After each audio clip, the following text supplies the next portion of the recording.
you doing today? Go ahead and shoot me a comment. That way I can see if they're coming through. And we'll wait for a few more people to show up before we dive into our new bezel formers. Also, there's going to be sound in the background. I don't know if you can hear it well or not, but my AC is going to be kicking on and off throughout the video.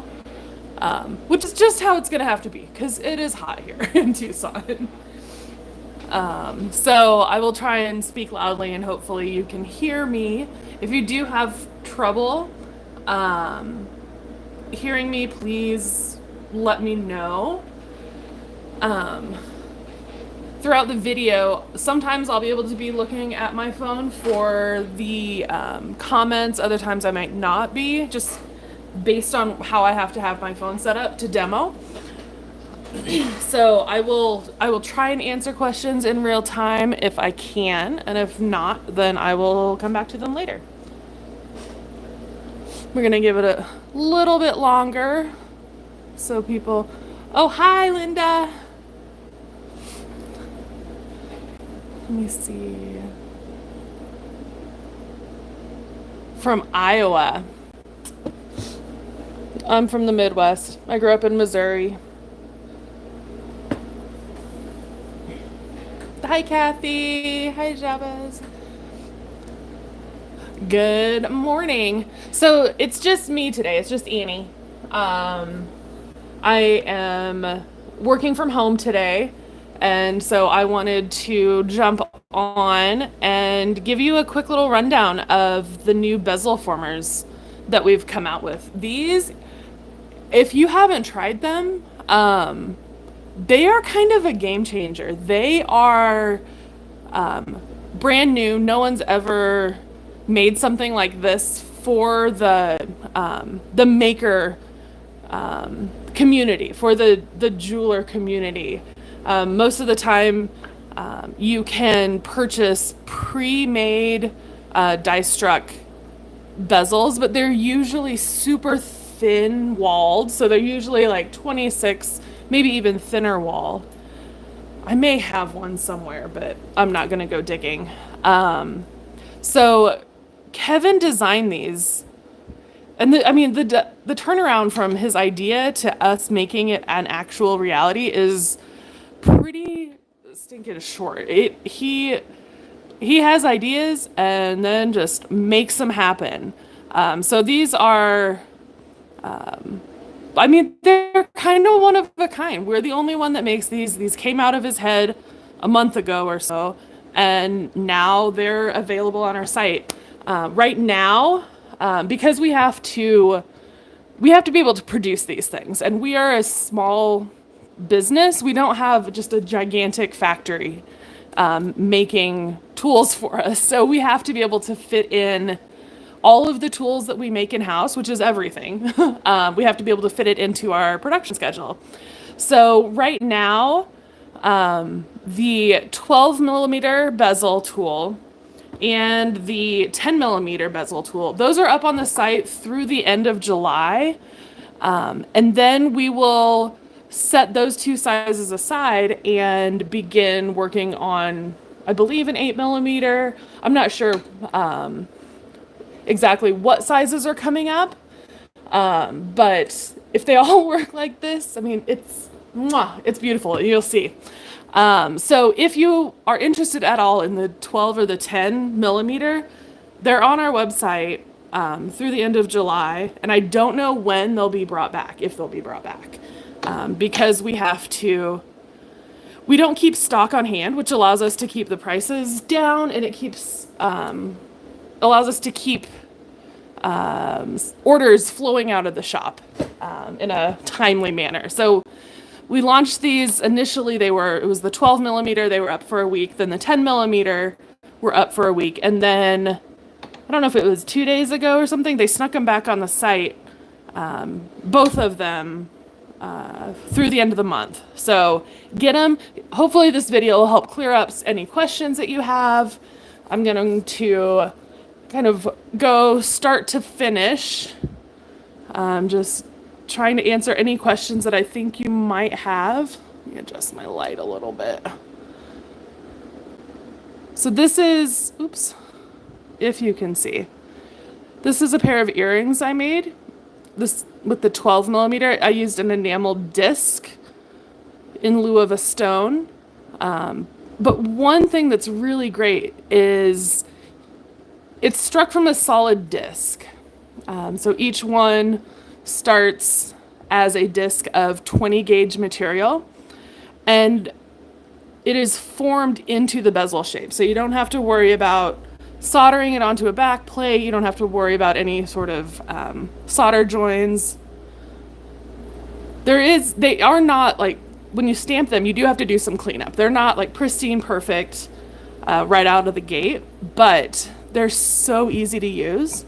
And they give you very consistent, same size all the time. So these are just some finished earrings. I'll do a closer photo of them later. Let me double check on comments, and then we'll dive into the how-to part. Hi from Alaska, Oklahoma. Hi. Oh, hi, Kathy. I didn't realize you were a Missouri girl. I grew up in Springfield. So, haven't lived there in a long time, but that's where I grew up. Okay. So, let's get started. I'm going to sort of walk you through what the tool looks like, and then we will get into forming. So, the tool, the bezel formers, they are a two-part tool. Oh, hi from Georgia.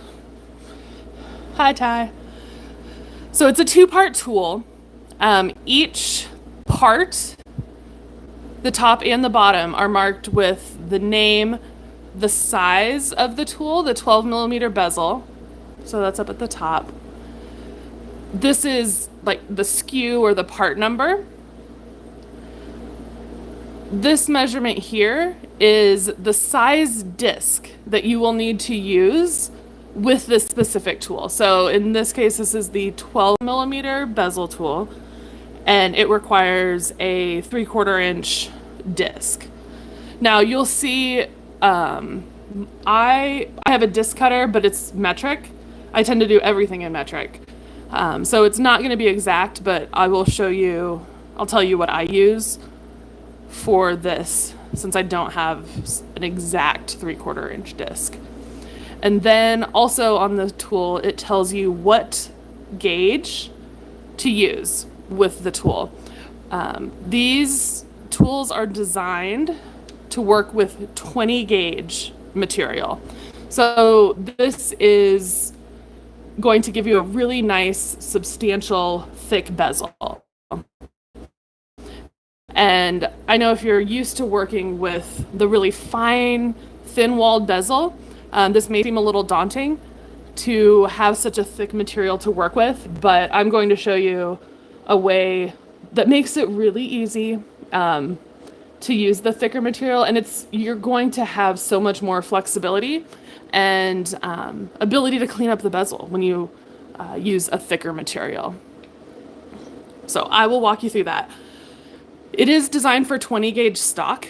I haven't tried it with anything thinner. We recommend fine silver. I haven't tried it with sterling. I haven't tried it with argentium or copper. But what I did do, and we'll do this towards the end of the video, is I've prepared some discs of argentium and sterling.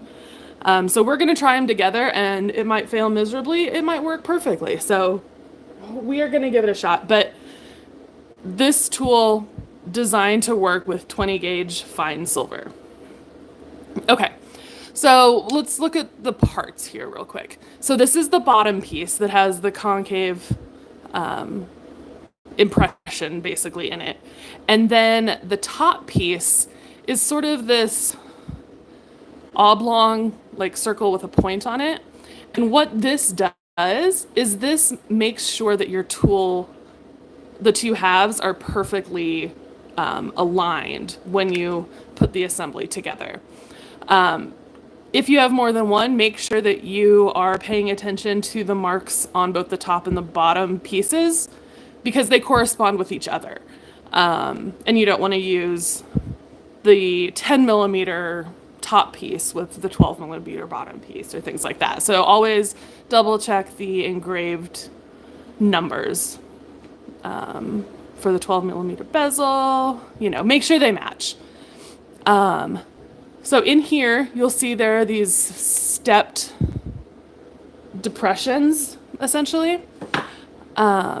This outer circle, that is where your disc will rest.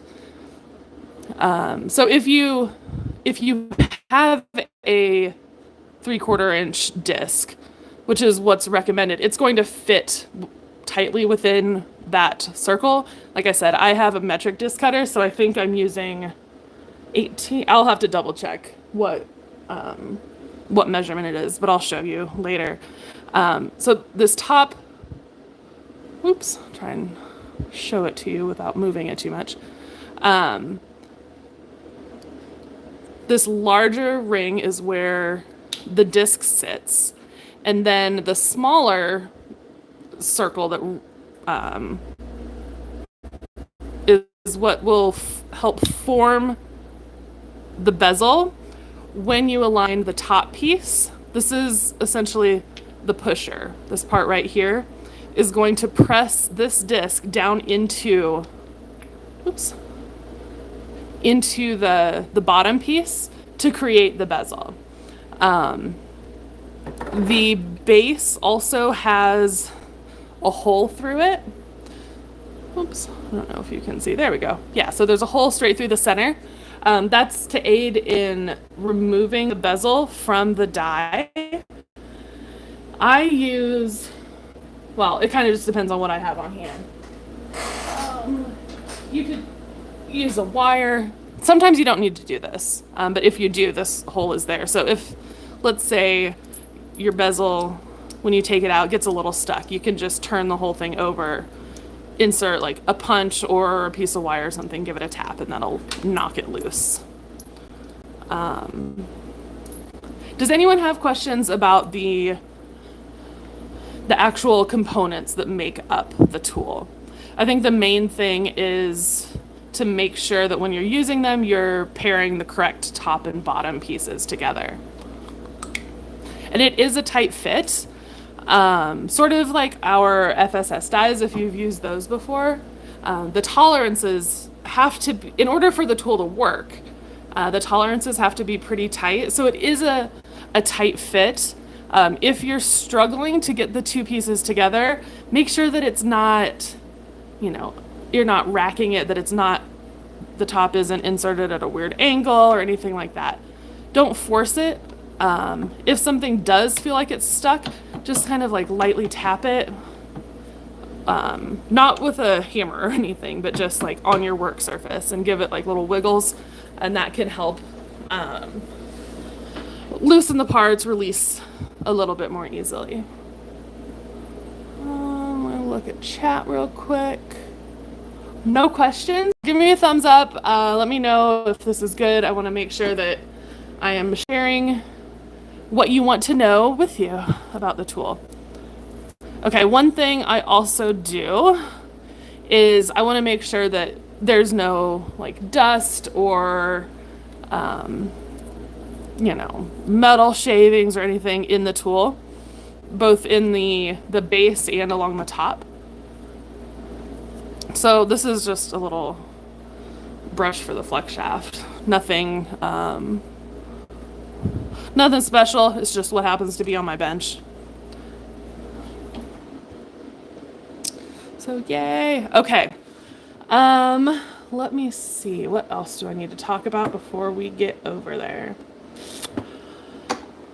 Oh, I did measure really quick. So this is a bezel as it comes out of the tool.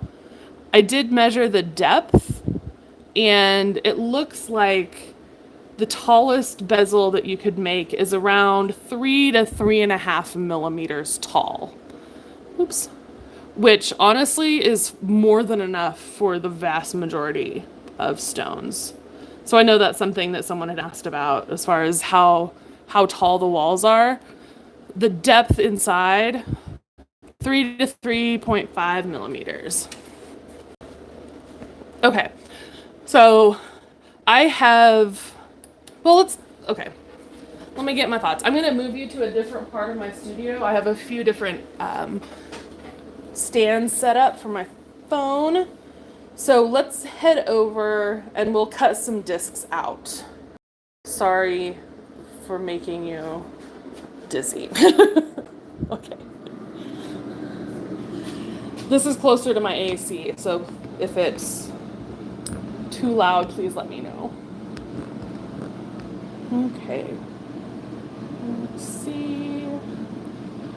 No questions? I'm telling you everything you need to know.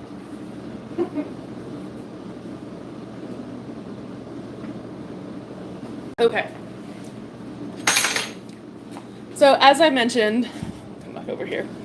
The bezel former tools are designed to work with 20 gauge fine silver. So what I've done is I have taken just a fine silver coin, bullion. You don't have to use that, but that is what I have. And I rolled it out to, where are we at? 20 gauge. You don't want to use thicker material, or your bezel will probably get stuck in the tool. So make sure that you're at 20 gauge for sure. Even if you purchase 20 gauge, double check it and make sure that that is actually what you received. So I'm going to cut out a couple discs. You can use a pancake die, you can use a disc cutter, you can cut them out by hand. You don't have to have a disc cutter. Let's see. Okay, so the 12 millimeter former, the 12 millimeter bezel former calls for a 3/4 inch disc. The closest I have, since my disc cutter is metric, is 18 millimeter. And it works just fine. I tried the next size down on my cutter, which is I think 12, and it did not work. So if you have a metric tool, use 18 millimeter, or 19 would be ideal. But what I'm gonna do, I rolled this down and I did not anneal it. When you're using a disc cutter or a pancake die specifically, you want your metal to be full hard. So this is really hard and springy. That is what you want. So I'm just gonna show you. Let's see. On these kind of disc cutters, you do want to insert a piece of metal the same gauge on the opposite side. That just makes sure that all of the top and bottom plate of the disc cutter is aligned. Going to put some burr life on the cutter, and then give it a couple whacks to cut the disc. Let me see. What I like to do, so I haven't pulled the cutter out yet. I like to move the disc cutter over the edge of my work surface and give it a few little taps so that it pops it all the way through the bottom and it comes out. I find that so much easier than trying to pull it up from the top, things like that. So that's just a real quick demo of how to use the disc cutter. Doesn't have to be fancy. There's the scrap that's left.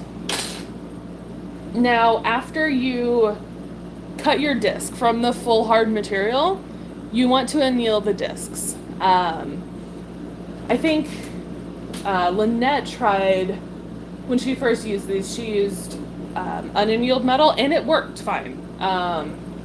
But to make sure, to avoid splitting and things like that, use it with annealed or dead soft material after you cut it out. So does anyone have questions about cutting the discs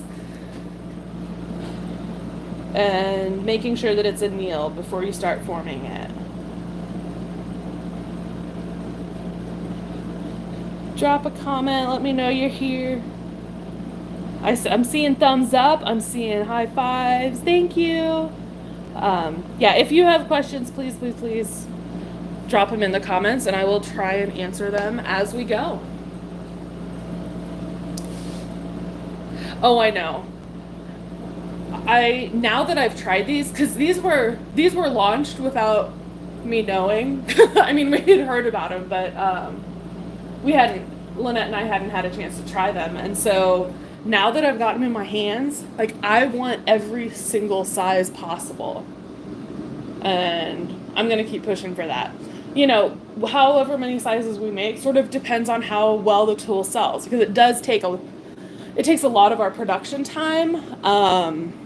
And like I mentioned, we make everything in-house. So there is a limit to what, as a small manufacturing company, that we can produce, because we don't want to hold stock. We don't want to hold inventory, because that's just, you know, that's money sitting on a shelf. Oh gosh. Okay, so there's my disc. It's 20 gauge. I have prepared discs before, but in advance of the demo, but just wanted to show you how to cut it. 3/4 inch, 20 gauge, fine silver. And that's for the 12 millimeter. For the 10 millimeter cutter, the equivalent metric that I have in my set is 15 millimeter. I believe it's 5/8 or 7/8. I'll have to check. But you want to choose the closest size circle that you can. Okay, let me move you again to a different part of the room.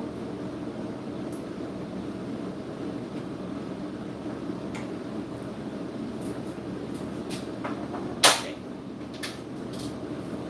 Try and get these set up. Very clear so far. Good.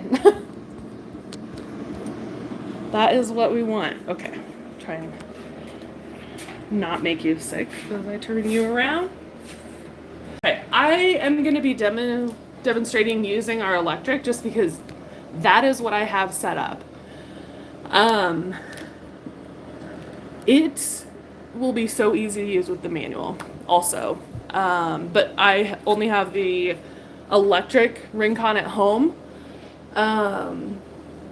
Depending on how things go, like how long my phone battery lasts, we will maybe switch it over to the older model that I have that's a manual and show you. But you'll see, if you've done anything with the press before, if you've done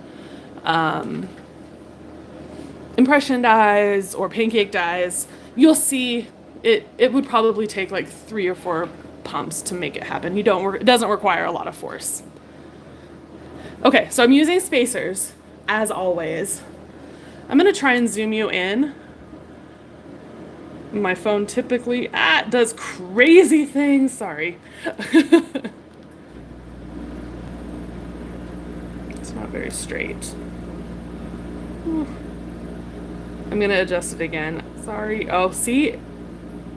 I don't remember what Lynette called it yesterday during our live. It's like not an aggressive zoomer, but I don't remember what she called it. My phone really likes to zoom really fast. Okay. We're going to start with the 12. So this is the bottom piece of the 12 millimeter bezel former. I have an annealed 20 gauge fine silver disc. It's going to be hard for you to see because my disc is slightly smaller than the recommended 3/4 inch size. I'm going to line up as best I can this circle in that first stepped ring within the base. So I'm going to center that best I can. I'm going to look at it from above. And then I have the top piece of the 12 millimeter. Always make sure that you're using the same top and bottom.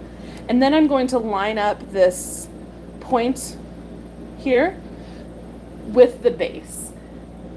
And it will kind of notch the two together. So it's going to be loose at first because that smaller forming part that protrudes from the top piece, that is resting now on the silver disc. So what I'm going to do, I'm going to slide this into the press. I have my tool steel pusher. You want to make, as with everything, you want to make sure that it is centered left to right and front to back. And what I'm going to do is I'm going to press this, but I'm not going to just go full send right away. Because if you don't, there is that hole that goes through the base piece.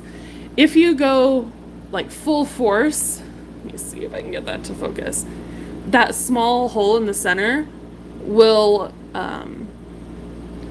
make an imprint on the bottom of the bezel, which I'll show you how to fix that too. Because the metal is thicker, you have a lot more flexibility for thinning and shaping the metal, because you're able to remove material without breaking through. So that's just something to keep in mind. I'm not going full send. I am just going to press this, and you'll see how quick it is. Again, this is going to be electric. You are right by the motor, so it's going to be loud, but I'll turn it off as soon as I can. All right, so let's do it.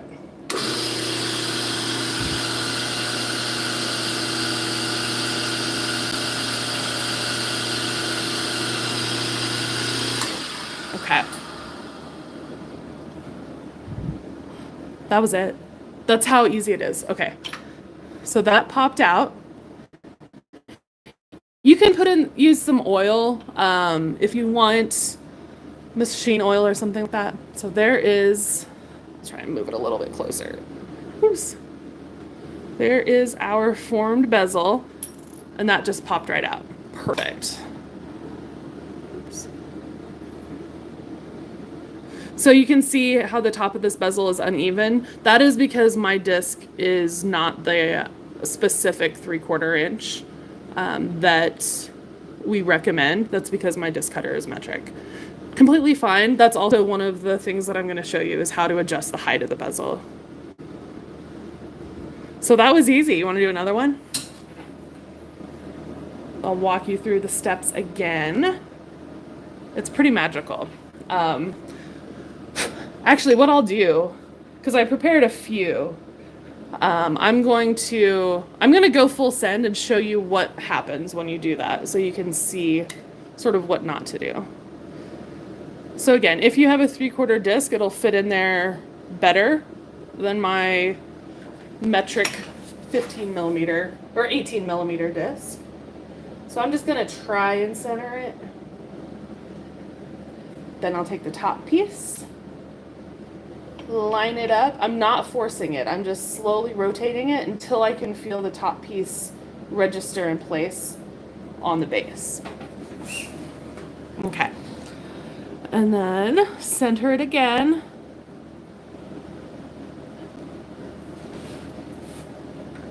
I don't know if I can move this cord. We'll try it. And maybe you can see that a little bit better. Well, Kevin, watching on. Okay, so I'm going to turn it on, and we're going to press it again. I'm going to go full send so that you can see what happens. Okay.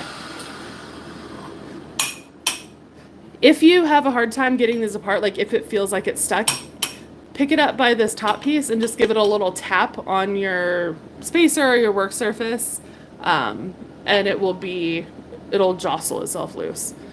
Okay, so looks good. A little bit harder to get out just because I did press it as hard as I could, and so part of that metal formed down into this hole in the bottom of the base. So easy way to get it out. This is just a chasing tool. It was a piece of steel I found. And just give it a light tap, and it pops right out. Okay. I gave it a little bit too hard of a tap, so it sort of defeated what I was trying to show you. But you can see that kind of shadow of that center hole.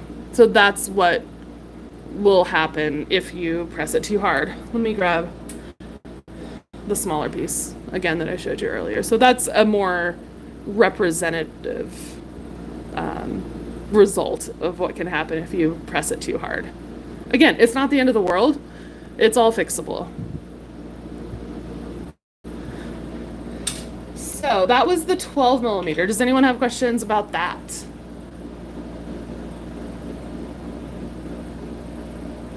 No questions? Everything looks good?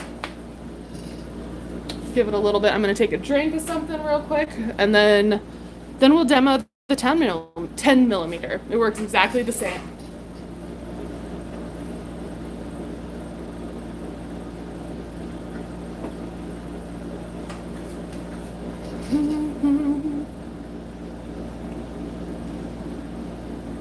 Okay. All right, so these that we just did were the 12 millimeter, or the 12 millimeter bezel former.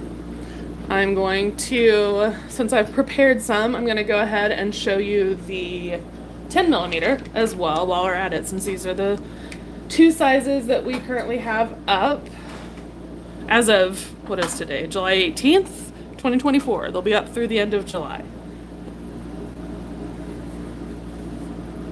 Okay, so you can see the 10 millimeter looks exactly the same, except it tells you it is the 10 millimeter bezel, the skew is different, the size disc that you need is different, and then it tells you the material, 20 gauge stock. I can see in the base here that there's these like little crumbs and stuff just from having been in my studio, so I'm going to kind of clean those out real quick. Nothing fancy. You could use a rag. I just tend to keep one of these, bristle brushes for the flex shaft handy, just because it's usually around the right size to clean little things out.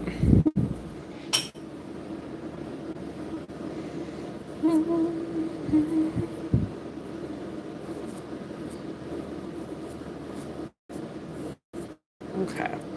Just don't want any debris on there. Okay, so this is the 10 millimeter bezel. I have cut from my disc cutter some 15 millimeter discs. Like you would use, was it 0.625 inch disc is what it's designed for. Most like budget disc cutters that most people can find anywhere, those are typically in inch measurements. I just happen to have a metric one, since that is how my brain works. Okay, so exactly the same. What am I making? Bezel cups? Yeah, so this is, if you're just joining us, we'll do a quick little tool or reminder. So we are demonstrating how to use our new bezel forming tools, which take a flat disc and create a die struck bezel. And this is the 10 millimeter. So I have my disc in here. Again, if your disc size is correct in inches, you won't have to worry about centering it. But since mine's a little bit smaller, that is what I'm doing. Then I'm going to line up the pointed, oops, can you see? This point right here, I'm going to line it up with this shape in the bottom of the base of the former. Put them together.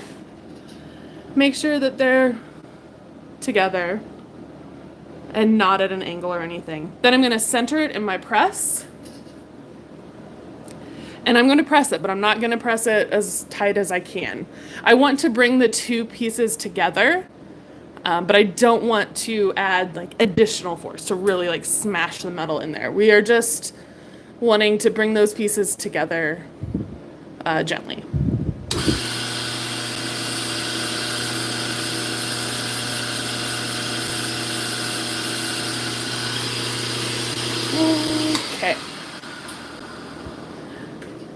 And like I said, I'm using the electric Rincon, but it works just the same in our manual. Okay, so this one, when I tried it also, it was a little tight. So it is, these are precision tools, and so the tolerances on which they're machined is very specific. Thing has to be aligned precisely, and so that's why it might feel like things are a little bit tight, but just like I was doing, I was just tapping the pieces on my work surface to make them separate. So it's a little stuck in there. I just gave it a light tap. And there we go. So with these bezel cups, the 10 millimeter and the 12 millimeter, that refers to the inside diameter. So it'll fit 10 millimeter stones, 12 millimeter stones. And the wall thickness, not wall thickness, the wall height, the highest or the tallest it could be is probably, what did I say, 3 to 3.5 millimeters.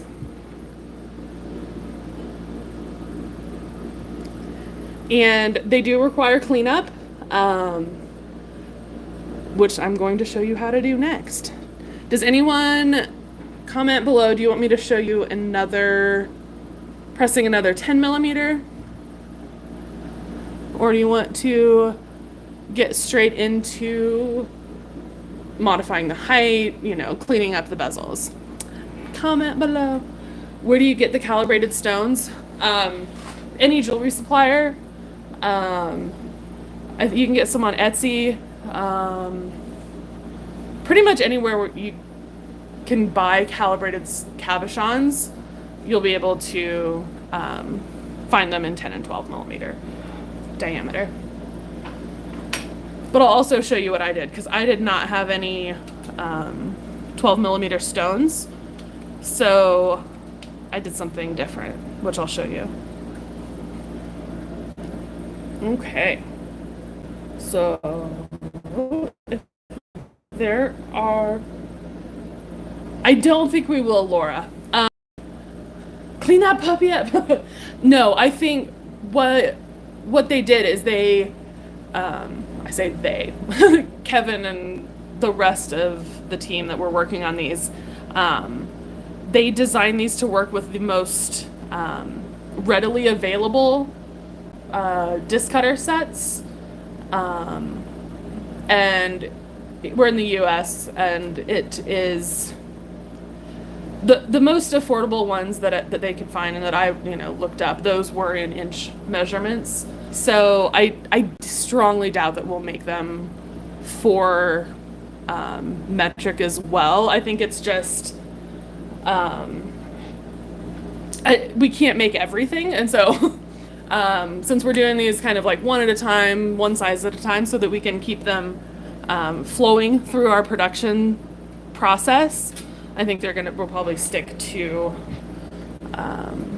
the inch measurement. But like you saw, like it's pretty easy to make little adjustments and just center the disc. Totally fine. Okay, so since we pressed some, I'm gonna move you again. Give me a second and I'll move you back over to my bench.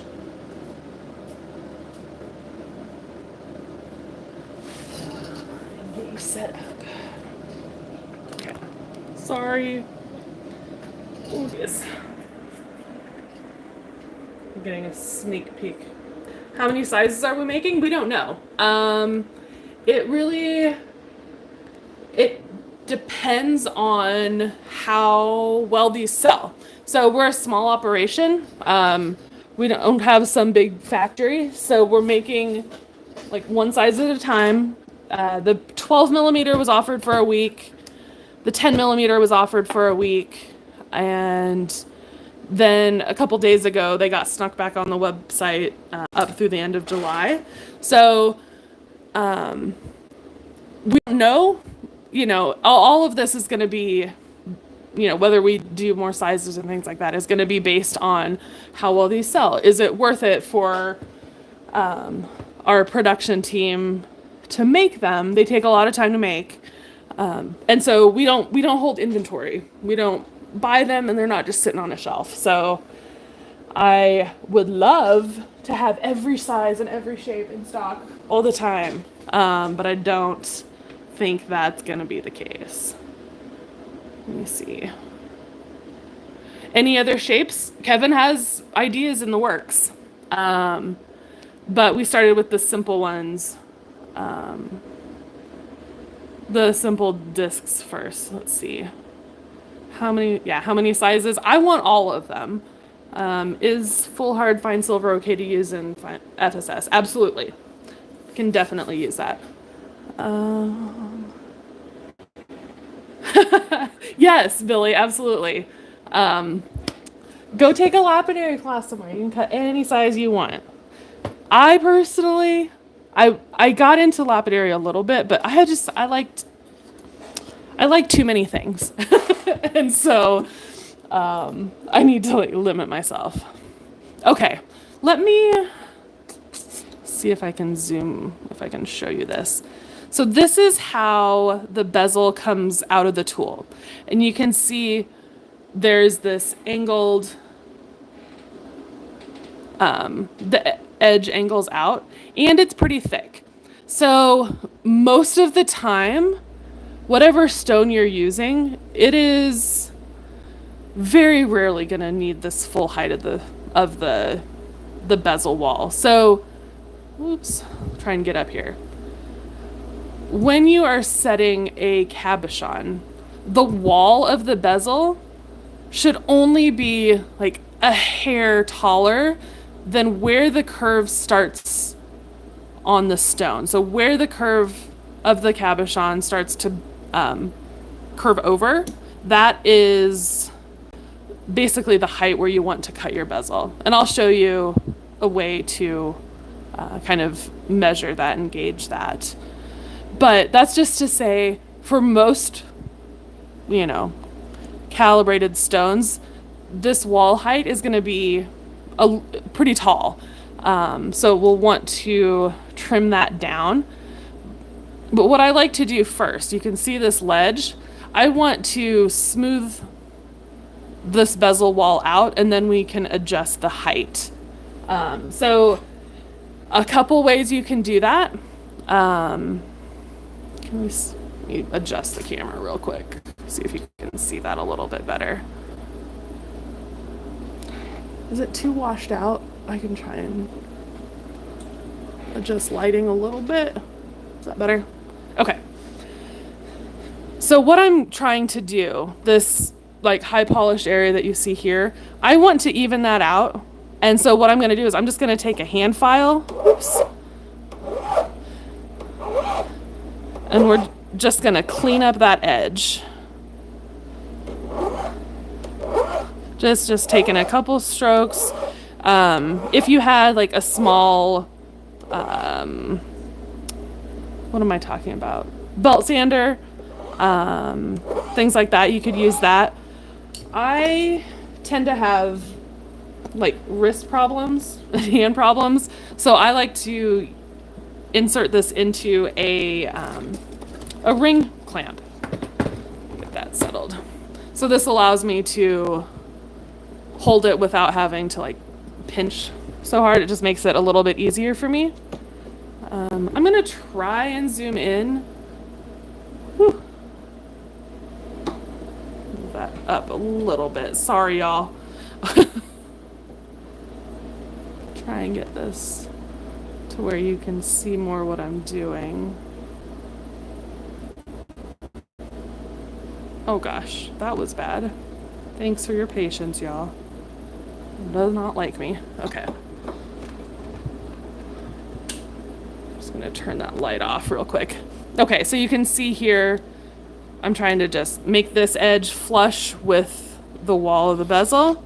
So I'm just taking a couple strokes with this file, smoothing that out.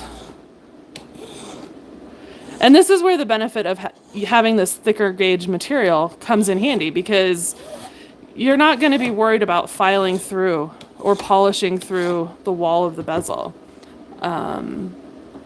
you have the thickness of the material to work with. So doing this alone is thinning that top edge, oops, of the bezel.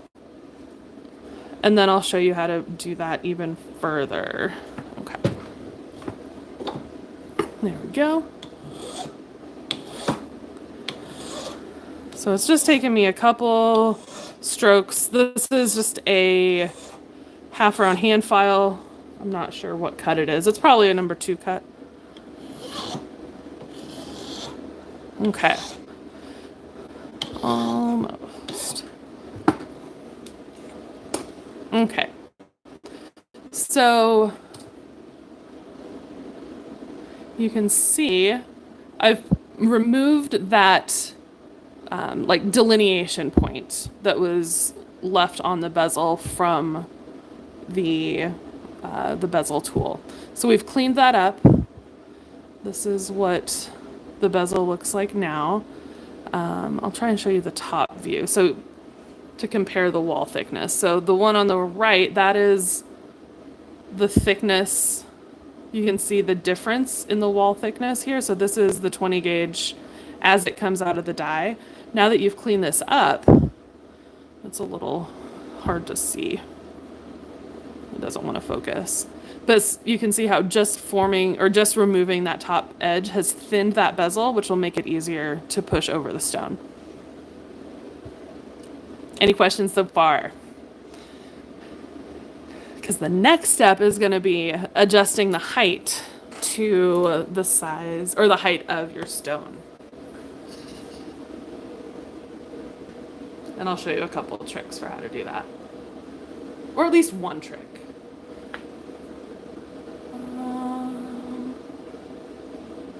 Oh, thanks, Ty. Thanks for responding to Libby.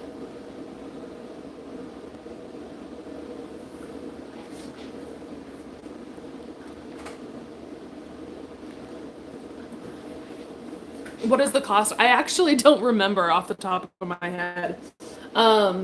You can go to potterusa.com and then under, I think it's hydraulic jewelry presses and accessories, and then press formers, you should be able to find them. I don't remember the cost offhand. But they're really affordable for the ability to make as many bezels as you want. Okay. So I've prepped a different one in advance. Just so that I can hopefully make this video as short as possible. Okay, I'm going to zoom you out just a smidge. I don't know if anyone from Potter USA is working or is watching this. I don't know. If you are, if Brianna or Melanie or Kevin or anyone is currently watching, post a link. Okay. I need to turn a light on. Let me grab, what do we want to do?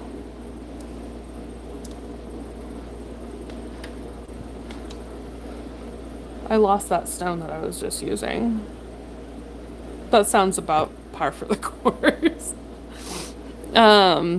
Okay, found it. So one thing, before you start test fitting your stones in the bezel,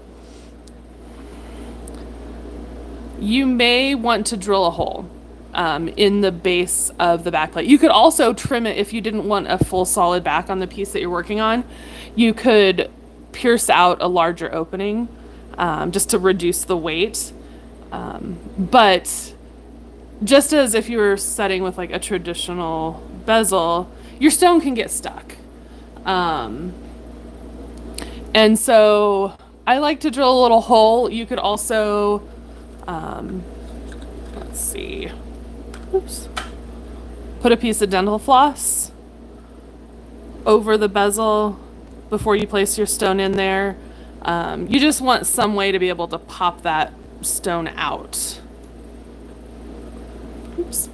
Another thing that you want to do is measure your stones, because even if they're calibrated, if you've done any setting with faceted stones, the same thing applies with cabochons, is they are very accurate, but they are not always perfect. And so they may be off a hair. Like when I put this stone in the bezel, I saw that the stone is a little bit larger because this is not a calibrated stone. I'm not sure where it came from, but it's close to the right size.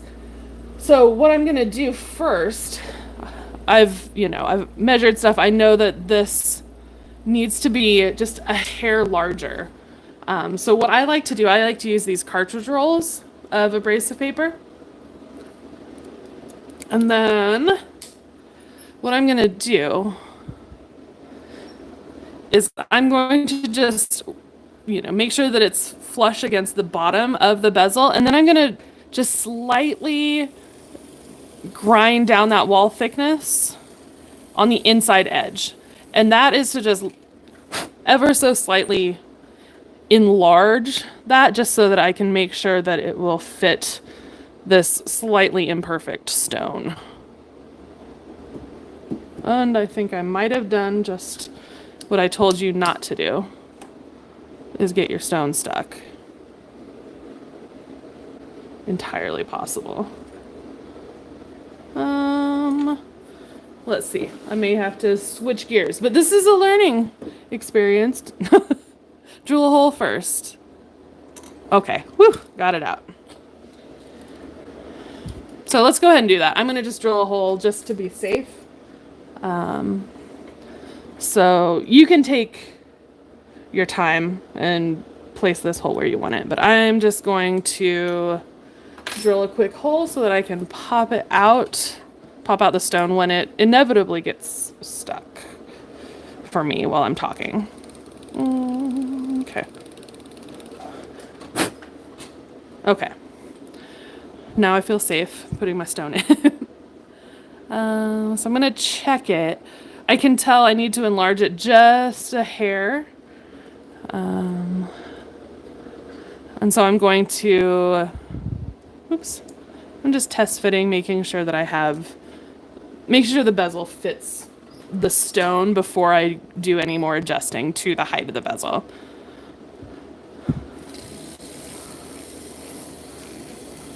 Okay. That should probably be good. Yeah, that looks good to me. Okay. So I have that in there. Now what I'm gonna do, I'm gonna pop that. Well, I guess I don't need to pop the stone out. I need to adjust the height of the bezel. So what I'm gonna do is I'm gonna cover, this is just for ease of viewing. You don't have to cover it with a marker, but this is so that you can see it. But I'm covering the outside edge with Sharpie. This is gonna act like layout fluid. And it's gonna allow me to scribe a line on the bezel.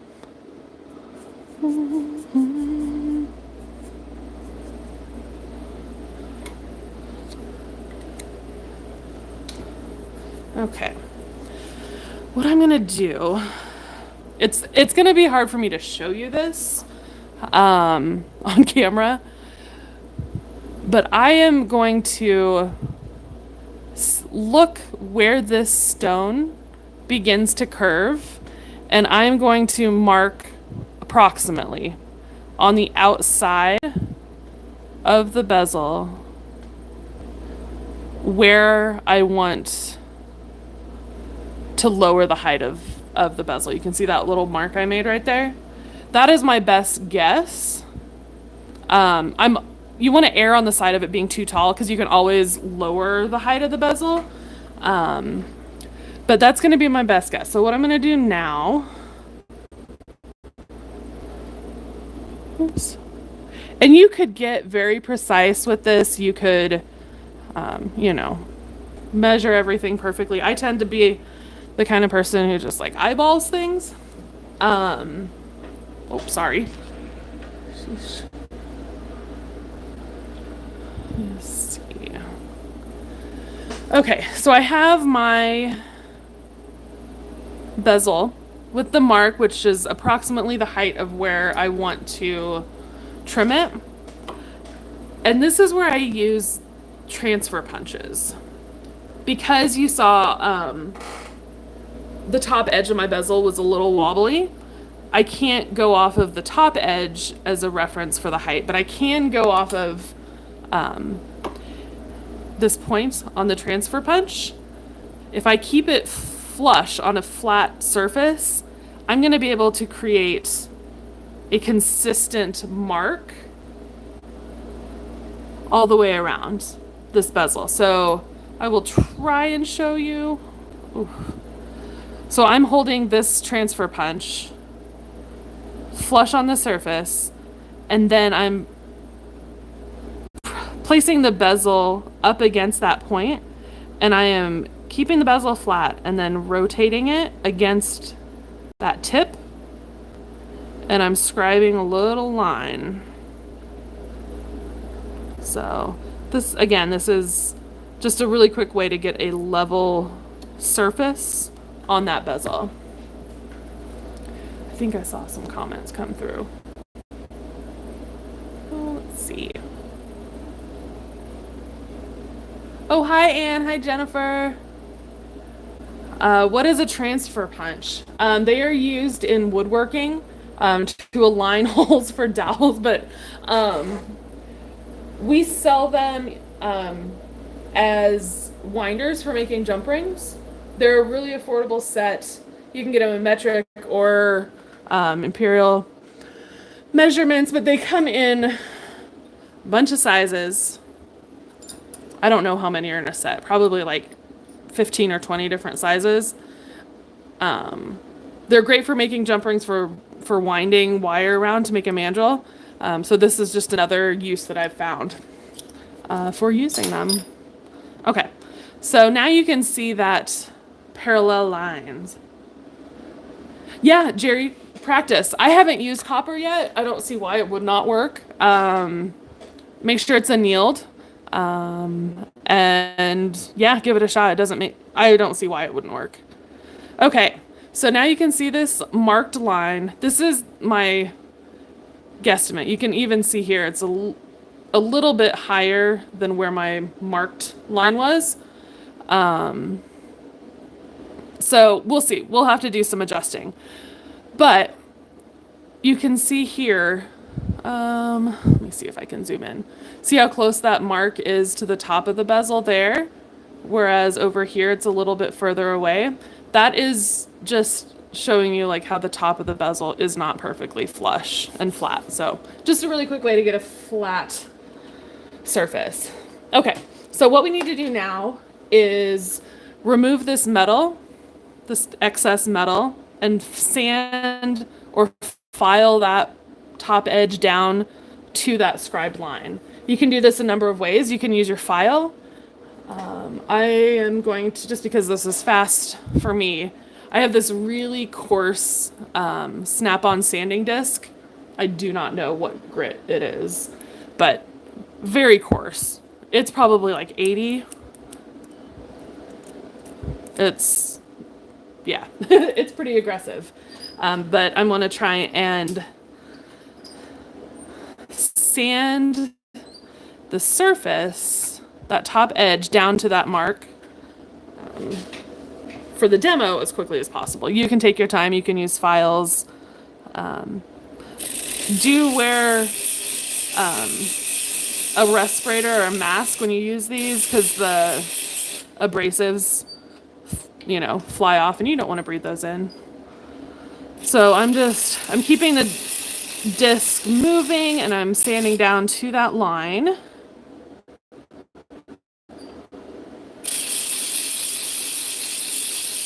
So it's really quick.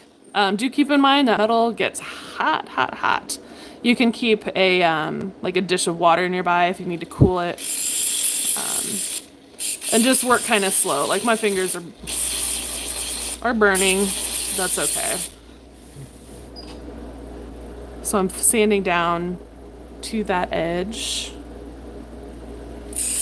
I'm pretty sure I'm missing comments. Sorry, I'll go back and look at them later.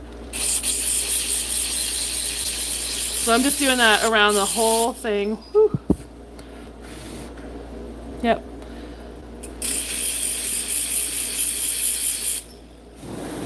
Sanding down to that edge.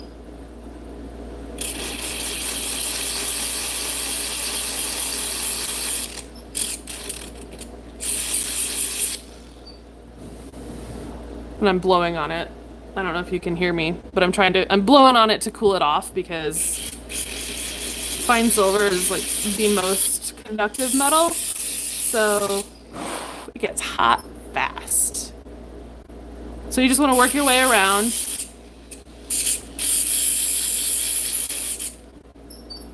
Yeah, that's a great idea to use the silicone fingertips. I have seen people use them. I have not personally used them. Um, Mostly because like I see them and I think, oh, it's a great idea, and then I forget to get some. So that's about how my brain works. Okay. Sanding that down. Woo! Very toasty. This goes a lot faster when you're not demonstrating. So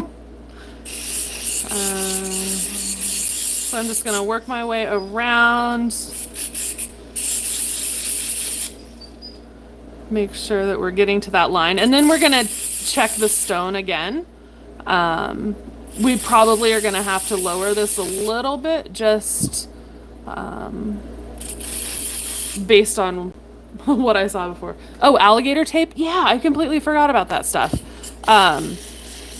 The same stuff, I don't know where you get it, medical supply stuff, but it's also the same as Coban, which is another name for that alligator tape stuff. It may be cheaper, but it is wonderful stuff. I haven't used that in a while. Okay. So I have filed that edge down flat. You can see, here's the comparison between the bezel as it comes off of the tool. And now that we've filed it down, before you put your stone in, you do want to deburr. There's going to be a burr on that inside edge. So I'm going to take a little deburring tool, which you can get at any hardware store. Takes a little practice to get used to it, but you can just run it along the inside edge, and that'll remove that inside burr of circular shapes. So there's that. Now let's test the stone again. And I can see I do need to enlarge it a little bit more. You see how the stone is like pivoting sort of? That means it's touching in a couple spaces. So I'm gonna, make little adjustments to the inside wall. But let's see. It's a little hard to see. I wish I had an opaque stone.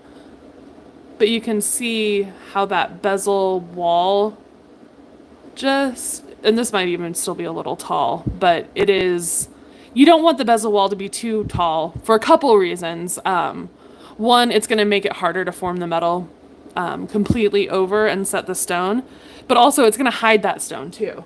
And so you really only want the height of the bezel to be just a touch taller than where the stone starts to curve over, because any little bit that you have of metal that you have holding that stone. Oh, I'm off camera. Let's see. We're going to pretend that this is a stone. So my hand is a stone. If it starts to curve here, you just need like a little tiny bit that you could form over. So a lot of people who are learning how to bezel set stones, I see the struggle that they have, and most of the time it is their bezel wall is too tall. You'll get ripples in your bezel, which I get. I've been there for sure. Let me see. Oops. Oh yeah, that 100%. Same stuff. It is good stuff. Okay, I'm just going to slightly open up the base or the walls so that that my non-calibrated stone will fit. Woo. I'm using a cartridge roll. I'm gonna check this, and if it's still a little too tight, I'll show you a different tool that you can use. So I don't know if you can see, it's a little hard to see, but the stone is still, it's catching in a couple spots because this is a hand cut stone, and so it's not perfect. So let me grab a different tool. Let me find it. We'll try this. Okay, so this is, I believe it's called inverted cone burr. This one's pretty coarse, so it might get a little chattery. But what it is, it has cutting teeth on the bottom, oops, on the flat surface, but then it angles up and tapers toward the shank of the burr. And that allows you to, we'll see if I can show you this, get right up against the bezel wall without gouging like the actual wall of the bezel. So I'm able to just very carefully run that burr along that joint at the base of the bezel where the stone is going to rest, and expand that area out just a little bit without digging into the sides of the wall of the bezel. So I'm just going slowly. It's easier to remove metal than it is to add it back on, so go really slowly. Use lubricant. This has some like Burlife or other wax-based lubricant. You can use oil, anything you want. So I'm just going to open that up just a touch. Okay, and we're going to see if that helps the stone. I'm going to do a little bit more. Can you still see? Pop that out. Okay, I'm going to try and not talk, and I'm just going to get this done real quick. So if you have questions, comments, complaints, I hope you don't have complaints yet. But if you do, leave them in the comments. So I'm just going to get this cleaned out real quick.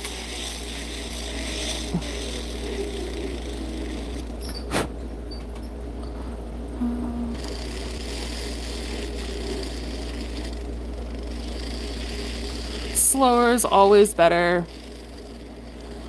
You know, I'm able to go back in and make modifications, but if I cut too far, then I will have to start over. You don't want your stone to be too loose in there. And if you're using calibrated stones, this isn't going to be so much of an issue.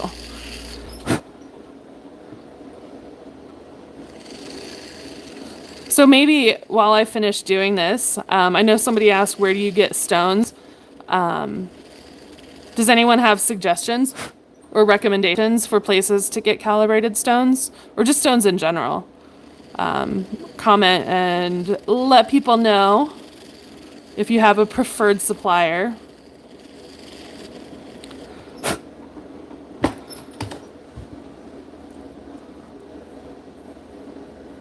Oh, so close.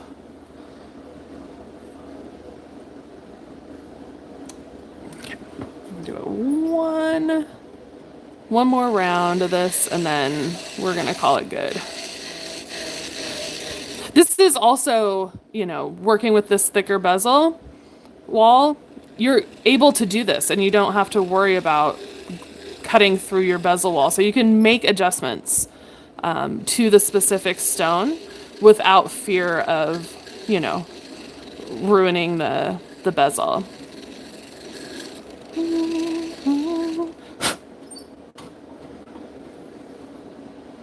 Okay. I think I'm just gonna go with it and call it good. So that's pretty good. I could stand to use a little bit more finessing. But adjust that. Yeah. Oh, you've done that using files, never thought to use a reverse cone. It is, you have to, practice with it to get the control so that you're not letting it scat or like not chatter, across the surface. But just if you use it slowly, it's wonderful. I said I was done, but I'm just really gonna go to town and make sure this sets because I don't want to break my stone on a live demo. Though it is reality. It happens sometimes. Okay. Sorry, I know this isn't the most exciting part of the video. We're getting to it. Here we go. Okay.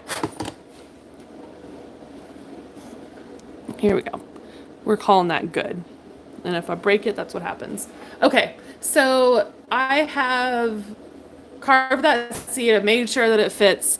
Now what I want to do is I want to create a chamfer along this top edge of the bezel. What this is going to do is that this is going to thin that top edge to make it easier to form over the stone. You can do this a number of ways. Let me pop that stone out real quick.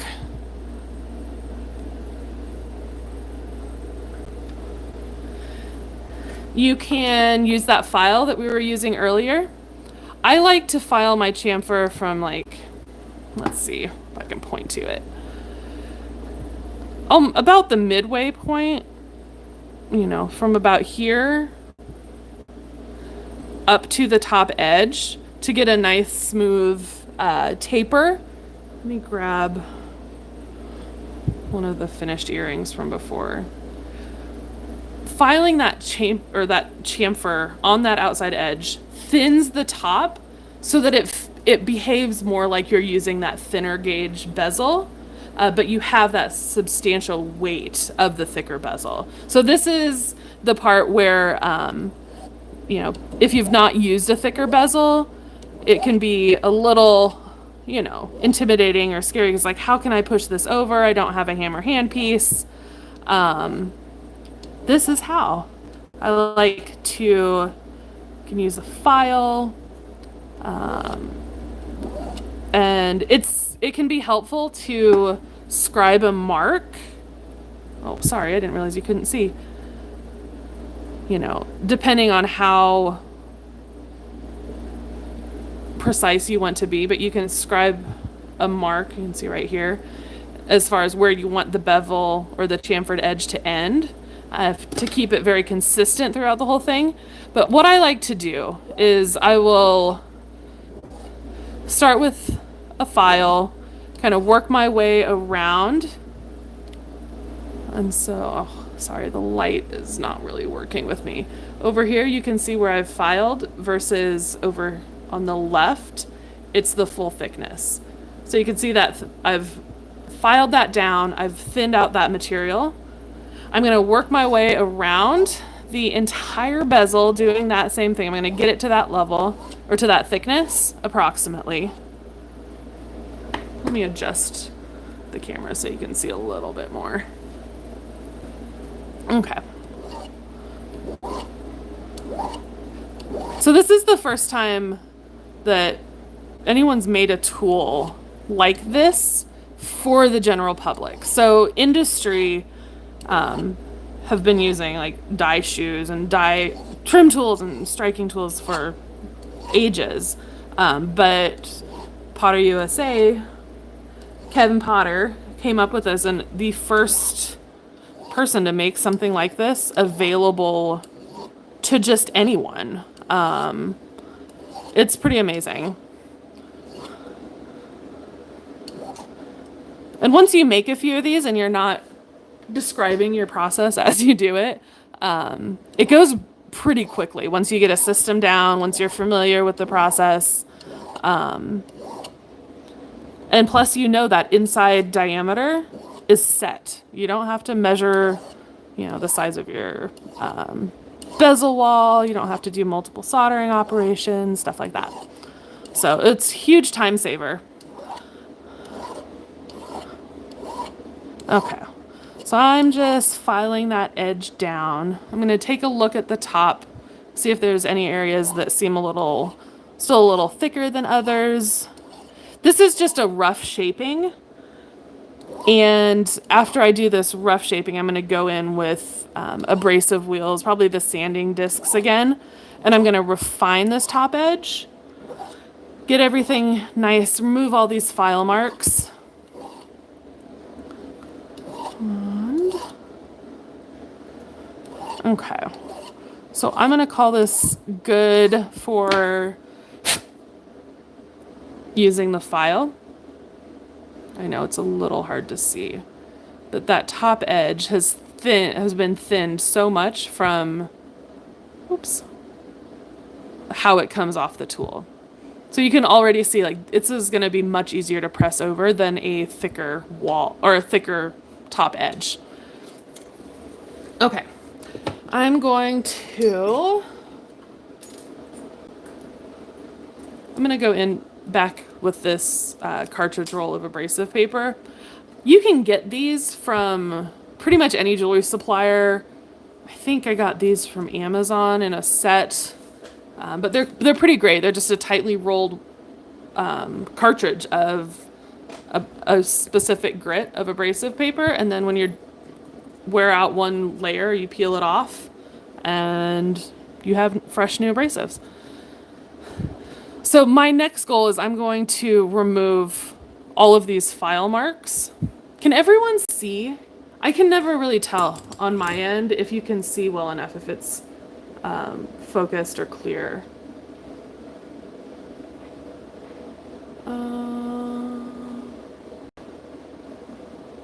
I'm just gonna assume you can see. Hopefully you can. Okay. This is what, 240 grit?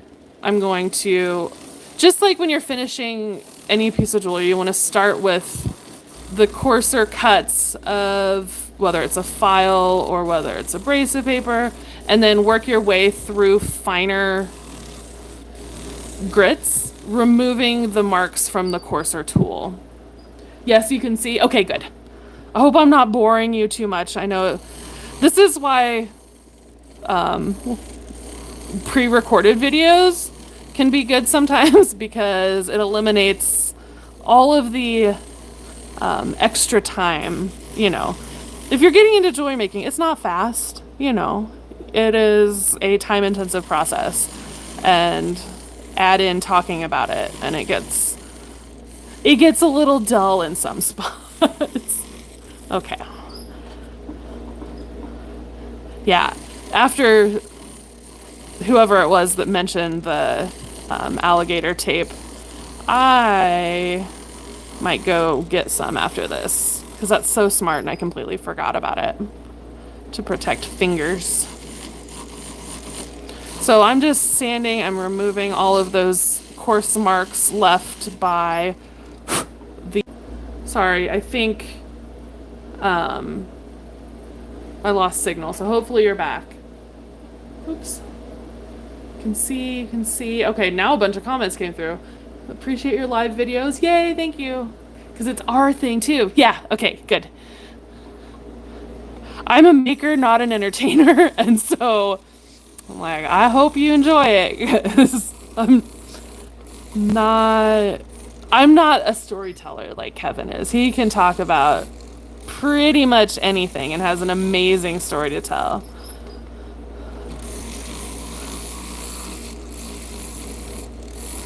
So here's the question while I finish sanding this, like related to our live videos.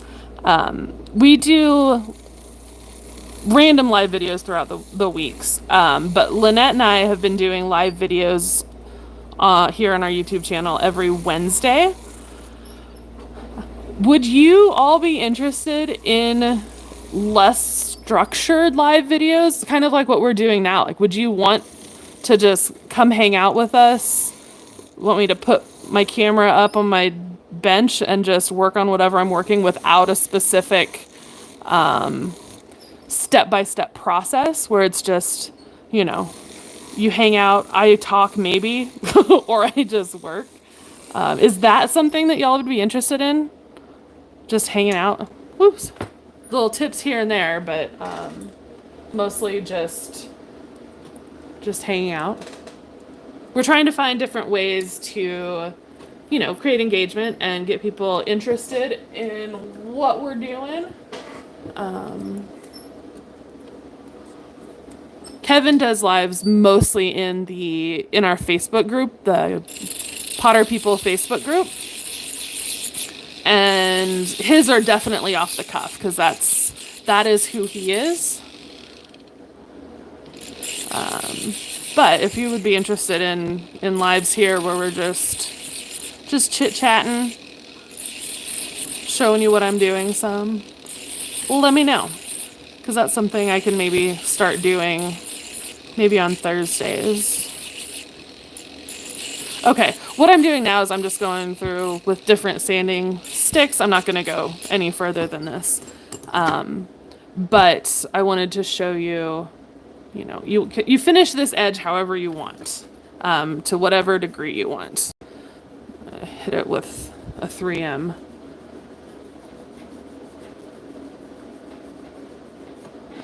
Okay, so there you can see that top edge is really nice and thin.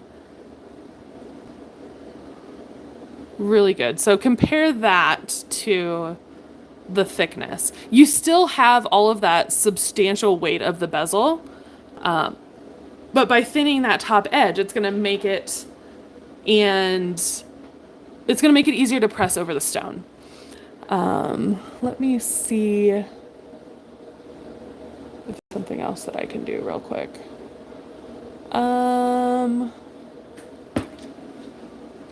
I think what I'm going to do after you finish all of this, or you could even do this after you form the bezel, you are going to have to anneal it. Most of the time almost all the time, you are going to solder it onto something which will anneal it. And I think that's what I'm going to do. I don't have a camera set up over at my soldering station.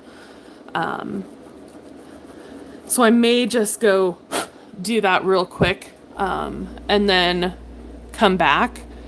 But you do want to make sure that before you start trying to press this over your stone, it is annealed. Give me like 2 minutes. I'm going to sit these here for you to look at. And I am going to I'm going to solder a jump ring onto the bezel that I just made, just so that I actually get a usable piece out of it. So give me like 2 minutes. I'm going to run to the other side of the room, solder this real quick, and then I'll show you how to set this stone. Okay, give me a second.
Okay, a few more seconds, y'all. Thank you for being patient.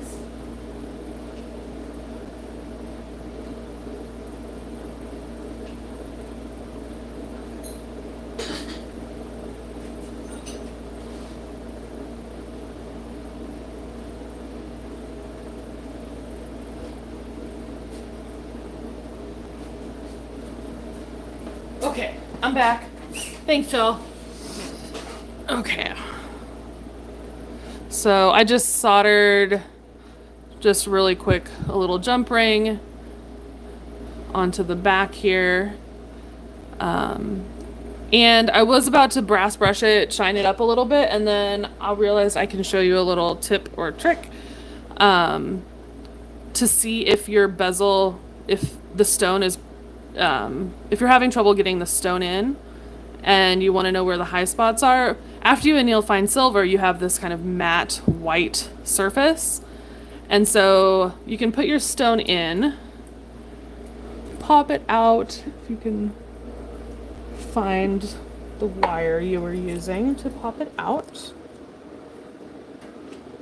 which I cannot. Okay, pop it out, and there will be burnished spots along the wall, the inside wall of the stone, or of the bezel, if it's not fitting properly, which I thought this would be a good demo. Turns out my stone looks like it's fitting okay. But if your stone was, not resting flat, there would be a shiny spot on that matte white surface of the fine silver. So that's just a quick way that you can see where you need to thin out the wall of the bezel if needed. Okay, so I have it soldered, so that means that the metal is nice and annealed. I'm going to just real quickly, I'm going to remove the burrs from the back of the bezel. You can do all of this finishing before you start thinning the walls. However works best for your process, but just for the demo, I'm going to do that. And then I'm going to just lightly run that abrasive disc along the top edge of the bezel. I just want to make sure there aren't any gouges that I'm not seeing. I don't have my magnifiers on, so I just want to make sure that everything's looking good.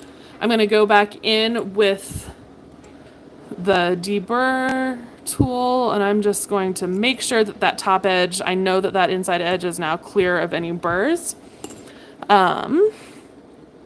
And then I'll show you to set the stone. So let me measure real quick before we move on. So this is the thickness. Oh, let me grab that. Where'd it go? This is the bezel as it comes off the tool, and the wall thickness 0.6, so 20 gauge stays the same. Let me measure now the top edge of this bezel. Oops. So we're at like 0.2, depending on where you measure, 0.4. So I've thinned that. It's going to be a lot easier to press over. We're going to insert that stone, make sure that everything is resting nicely. I'm not going to go into like a ton of detail about setting stones. And actually, now that I'm looking at this, it's still really tall. Okay. I would want to thin or lower this. I'm going to lower it just a little bit. Once you do this a few times, and if your stones are the same, it's going to go a lot faster, but I want this to be successful for the demo. So I'm just going to lower this real quick. Again, you can, when you're fitting your stone in the bezel, you can measure it and be more precise. So let me just do this real quick. Does anyone have any questions? The comments are popping up and I'm seeing them flash by, but unless they're not staying on the screen. Yeah, absolutely, Sophie. That's actually a really good idea. Maybe I'll do that really quick. So you can elevate the stone, as Sophie mentioned. Thank you. Because I did have stuff prepared for that, but I completely forgot because I was talking about other stuff. Okay. So if your stone is too low, let's say you ran into the situation that I just did. My bezel wall is a little too tall for my stone. You can cut a disc that is the same size, so like a 10 millimeter or 12 millimeter is what I have. So you have a 12 millimeter disc. You could make a jump ring or a ring of wire and place that in the bottom of the bezel. And so that what that does is that it raises your stone so that you don't have to lower that bezel wall. Thank you, Sophie, for mentioning that. I got stuck in my head on the process. So that is another solution. When you're raising your stone, I've seen a lot of people use plastic. They've used like sawdust or other things like that. I do not recommend those. Sawdust can get wet and it will expand and can mess up the setting. Plastic, if anyone ever has to repair your jewelry or resize it, they're not going to be too big of a fan if you've used plastic. It'll in the setting. So I always like to use a jump ring, a wire disc. It doesn't have to be silver. That's just what I have here. So I have cut a 12 millimeter disc that fits within the bezel. And then I'm going to place my stone on top of that. And that raises that stone. Oops. So now it's going to be at a much more appropriate level for a setting. So I'm not going to be having to force too much of the bezel wall over the stone. There are tons of videos on how to set stones on cabochons, but I'm going to just show you. My main point with this part of the video is to show you, yes, you're using thicker material, you're using that 20 gauge, but you can still press it over by hand.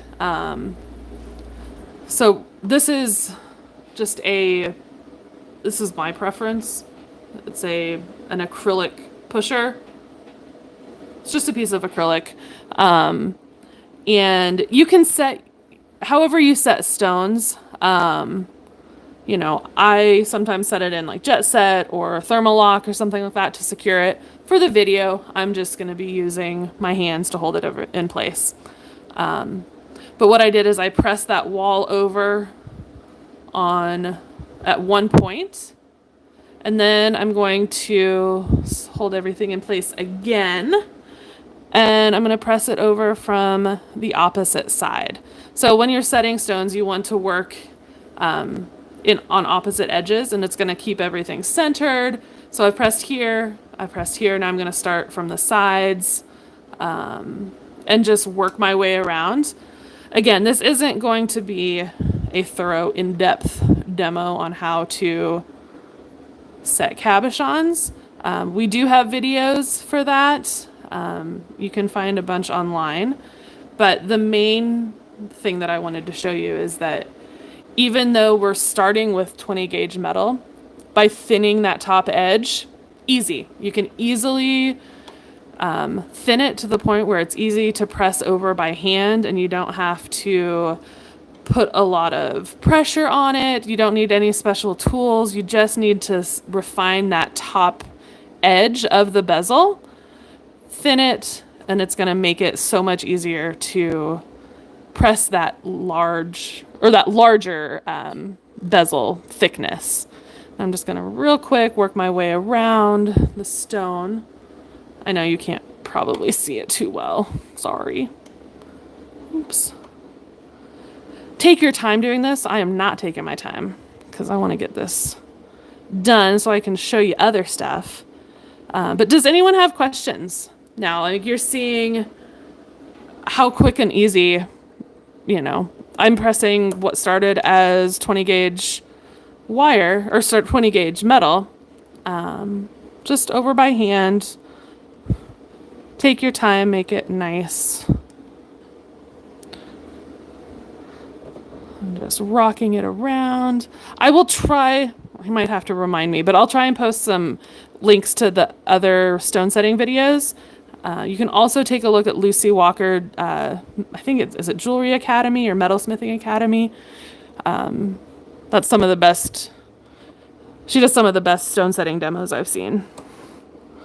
So, okay, it is not pretty right now. It could use some more work. But I was hardly putting any pressure on that bezel as I was forming it around. And I hope, I hope that helps you see, like, it is 20 gauge material. It is substantial. It is, thicker than you may be used to working with. But you just thin that edge to as thin as you want, and easy. You can press it over by hand. Okay. Again, if this were a longer video, I would spend some more time on it. But does that give you an idea of how to set this thicker wall bezel? Of how to make it so that it works for you, so that you don't have to use a hammer handpiece. You can use a hammer handpiece. I believe, no, I know Lynette made a video, I don't know if it was last week. I don't know what locket we posted today. Probably not. I know Lynette has a video on making a locket on our YouTube channel, but I doubt it's the same one.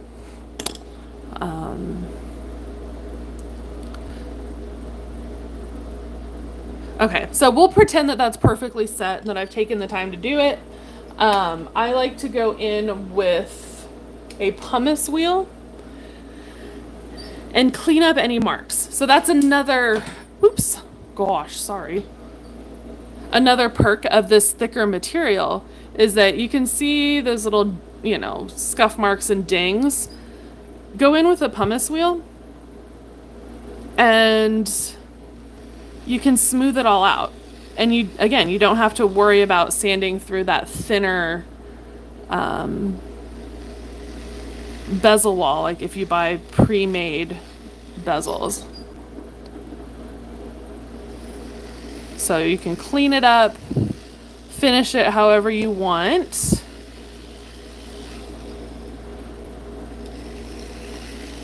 Okay.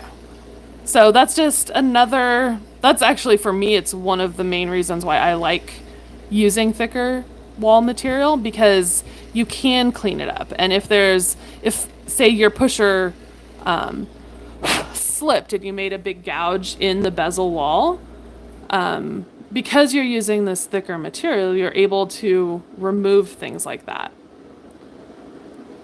So this is, it's not perfectly set. I would press more over here. But you can see how smooth that is. Here's the examples of what I did earlier. So this, I didn't have a stone, so I enameled a disc. Watching someone use a hammer hand paste, it shouldn't make you cringe. I use it. I use my hammer hand piece all the time, but I just wanted to show you that you don't have to. So this is one of the samples that I finished. You can see, now that I've shown you how to go from, fresh bezel off of the former onto a finished bezel, you can see I smooth the edges of the bezel off of, as it comes out of the former, got rid of that edge, shortened it to the height of whatever I'm setting. This is a disc that I textured with one of our pattern plates, and then I enameled it. And then I'm pretty sure this is elevated on the inside with a disc also. You can make the bezel wall as high or as tall or as short as you'd like. So experiment. Play, with what height works best with the material that you're using, whether it's a stone, whether it's enamel. It could be, you could play with resin. I haven't, but these would make really super easy cups for resin. So that was the 12 millimeter that we just talked about. I'm not going to demonstrate the 10 millimeter just because it's the same process. I did somewhere. Whew. So I have another little disc that I haven't enameled yet. This is the 10 millimeter right off the former. And so you can see the wall is way too tall for this. So I would probably elevate this again, you know, with a disc, a 10 millimeter disc, then put that, once it's enameled, the design in there, and then adjust the height of the bezel so that it will hold that in place. So that works exactly the same way.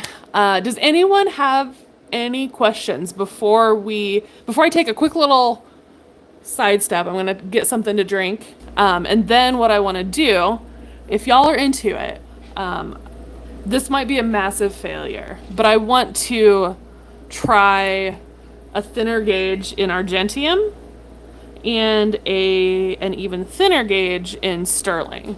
I have not tested this. I don't know. I don't think anyone at work has tested it, but I just want to see if it'll work. So, yeah, I'm just going to pause for like 20 seconds. I'm going to get something to drink. I'm going to get up and walk around for a minute. Since I've been here, almost 2 hours, hour and 40 minutes. I'm just going to pause for a moment and then I'm going to be right back. And we're going to just try these. In the formers, it might mess up the tool, but I would rather mess up mine than you mess up yours. Since I know one of the questions we've already been getting is, you know, can we use it with sterling? Can we use it with argentium? I don't see why you couldn't, but the thinner the gauge you go, the more likely it is going to be to split or rip. Because when you're starting with the 20 gauge, you have a lot of thickness of metal that can be formed and stretched without splitting. And you're asking this metal to deform quite a bit, taking it from a flat disc into like a deep drawn form. So we're going to try it. And if it fails spectacularly, I'm fine with that. But I would rather do it than you. So give me like 20 seconds. I'm just going to walk around my studio real quick.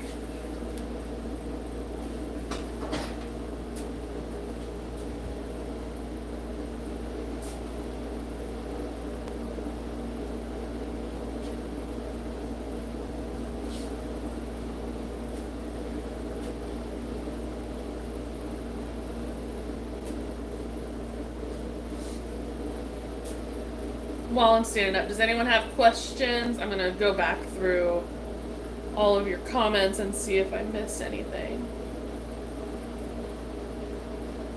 Yeah, and I have no idea what butt locket is.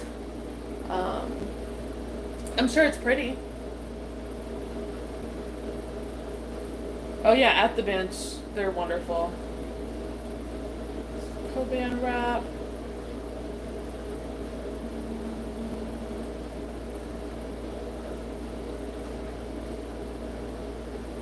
Oh, the red 3M pad. That is just, I honestly don't know what the name is. I call it just a 3M scrubby. I think it's like a medium. You see the green 3M scrubbies more often, but at the hardware store, usually in the painting section, you'll be able to find that maroon 3D scrubber. Okay. Thanks for being patient. I just needed to walk around for a second. Okay. All right. So we're going to move on from the main part of the video, which is using the formers to form 22 gauge fine silver. So I want to try these. I'm going to move the camera back over to the press and then we'll start experimenting and we will either succeed or fail together. So let's see how it goes.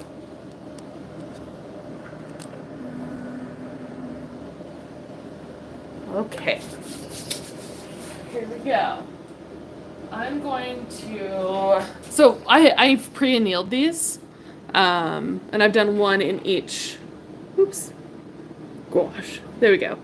One in each size. We're going to try a 10 millimeter. We're going to try a 12 millimeter. If you're just joining us, the bezel formers are designed for use with 20 gauge fine silver. Doesn't mean it won't work with other metals. It just means that we know 100% it works well with 20 gauge fine silver. Plus that makes it easier for forming over your stones.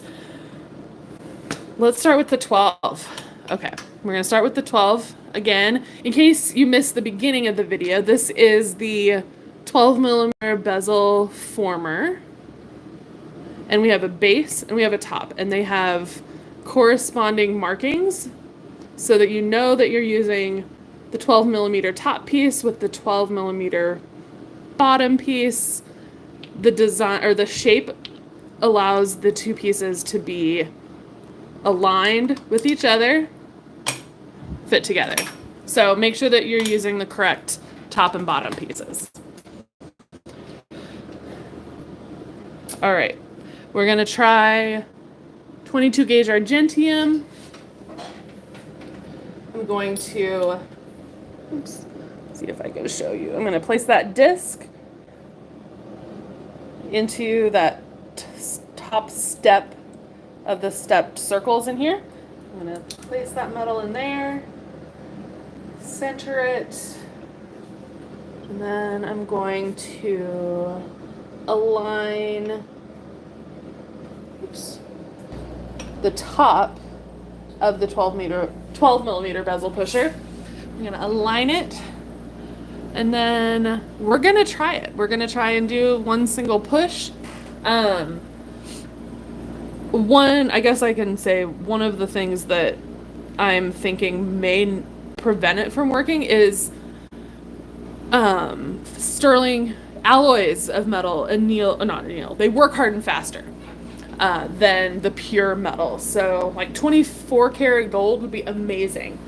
14 karat gold would probably give you some trouble. So that's why we're trying it, and that's why I'm trying it instead of you. So this is attempt at 22 gauge argentium.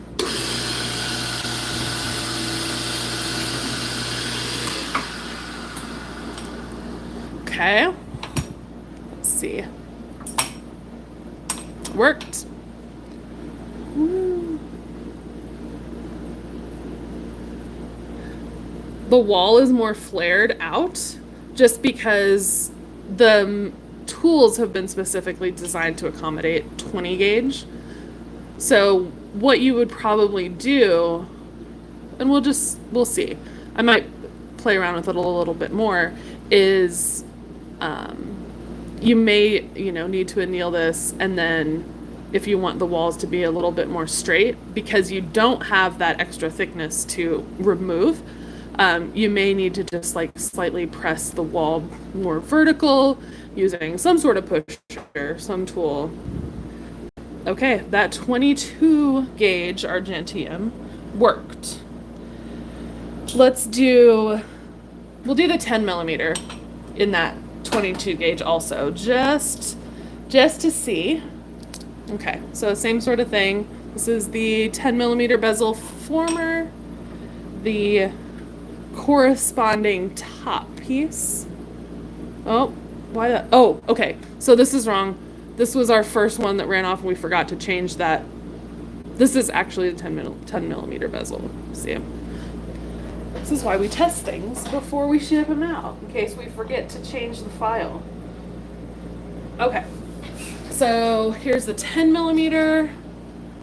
We're gonna try that with 22 gauge argentium.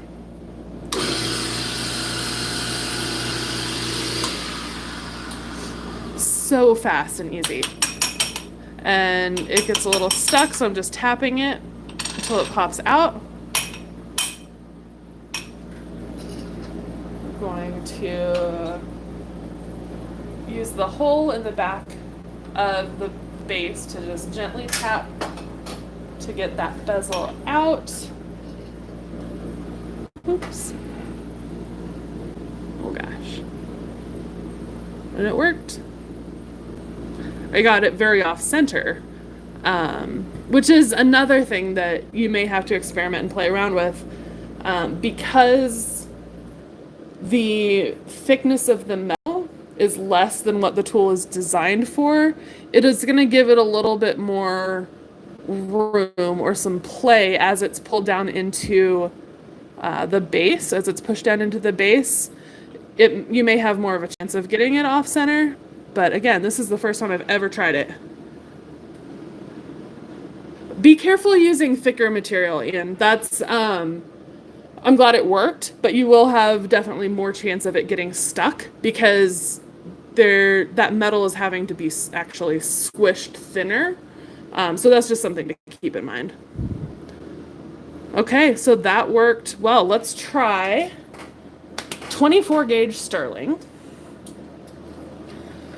We're going to do the same thing. We're going to start with the 10 just because we have that here. So I've got annealed 24 gauge. I'm going to try and align it a little bit more centered this time. Oops. Again, I'm using annealed dead soft material. Okay. Let's slide 24 gauge sterling in. Okay, ready? Let's try it.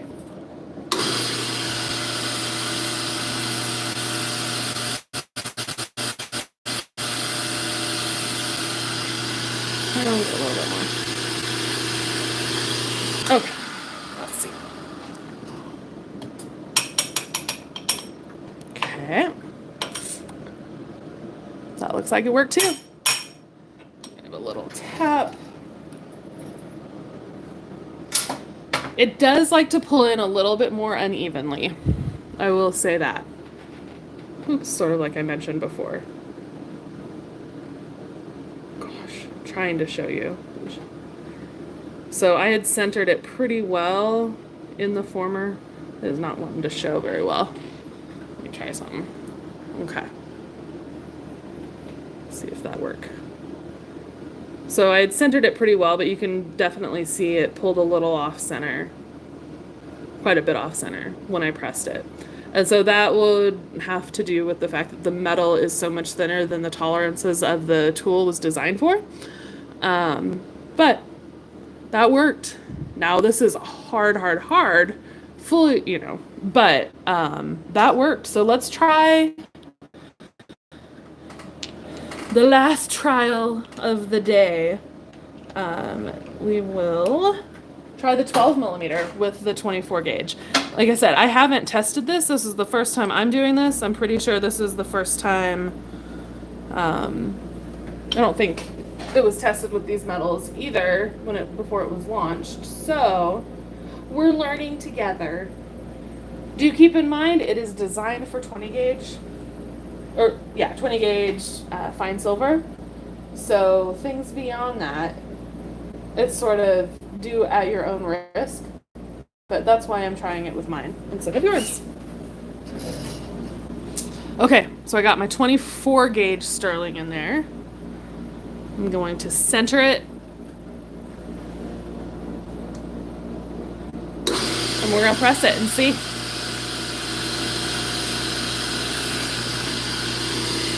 Okay. Okay. Sometimes I've noticed that the metal does come out attached to this top piece of the former, but it's never been a problem to get it out. All right, sterling worked as well in the 12 millimeter. So this has been a learning experience. I'm gonna play around with this and see how this works as far as using it to set stones. Fine silver is so much easier to work with and to set than sterling or argentium, and so that is what we recommend. But good to know that this seems to work. So give me a second. I'm going to bring you back over to my bench. We'll do sort of a kind of a wrap up, show you everything one more time, and then I think it's probably time for y'all to head to the website and get you some bezel formers. So give me a second and I will take you back over to my bench.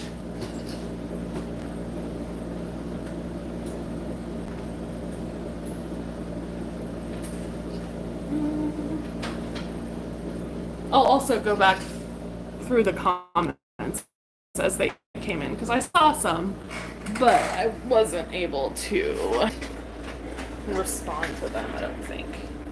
Sorry for making you dizzy. Oops.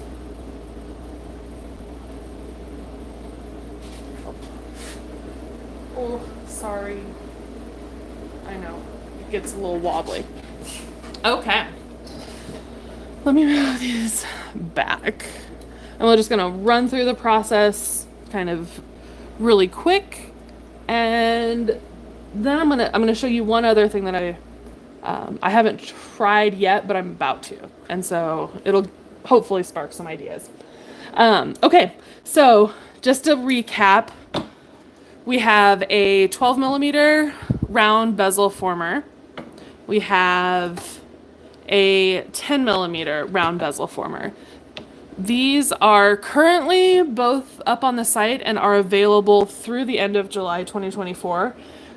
Because we are a small company and we make all of these in-house along with everything else.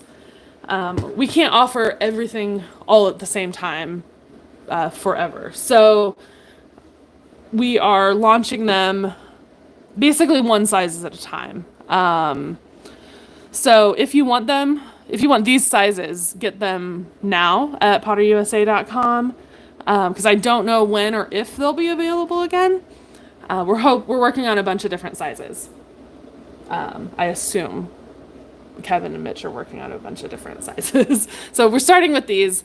Basically, however well these sell is going to help us gauge interest and decide whether or not it is worth us, continuing the product line.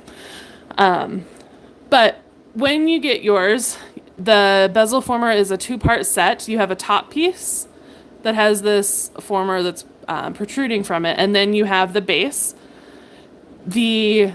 Both pieces are marked with the size bezel that it creates, so you want to make sure that whatever tool you're using, the 12 millimeter matches with the 12 millimeter top. The base includes the skew as well as the top piece. The size disc that is required is listed on the base, as well as the material size, the thickness that is recommended. You cut a disc this size, or like I showed you, my disc cutter is metric, so I just chose the size closest to, but slightly smaller than the 3/4 inch, or whatever size is stated there. You anneal your disc. You want to start with annealed metal. Place it into the base. Align the top piece. The point, it's sort of like a pointed circle. You want to align the top and bottom pieces. Don't force it, kind of just wiggle it back and forth until it rests in there nicely. And then use your manual or electric hydraulic press to press these two pieces together. And after you do that, this is the stamped bezel. And then you can finish it however you'd like. So I showed how to thin the edges of the bezel and then reduce the height of the bezel itself. Play around with what works for you. And, if you have a hammer hand piece, maybe you don't want to thin that top edge. Maybe you find a different way to lower the height of the bezel that works best for you. Definitely play around with it. This is an example of the 10 millimeter, and the 12 millimeter. Oh gosh. So that's the size difference. fine silver 20 gauge. We did do our little test and tried 22 gauge argentium and 24 gauge sterling. But we're not making claims. We're not going to recommend this for those gauges, but because we haven't had time to try them yet. But they did work for us. Oh, and say that until 720? Okay. I'm going to have to double check. I'm not involved in that at all. I was told they were up through the end of the month, but Kevin does change his mind on a whim, so they might just be up through the 20th. I don't know. I will double check and I'll see if I can put them up for sure through the end of the month. So yeah, these are a little tests. I'm going to try and zoom in a little bit more. Oh gosh.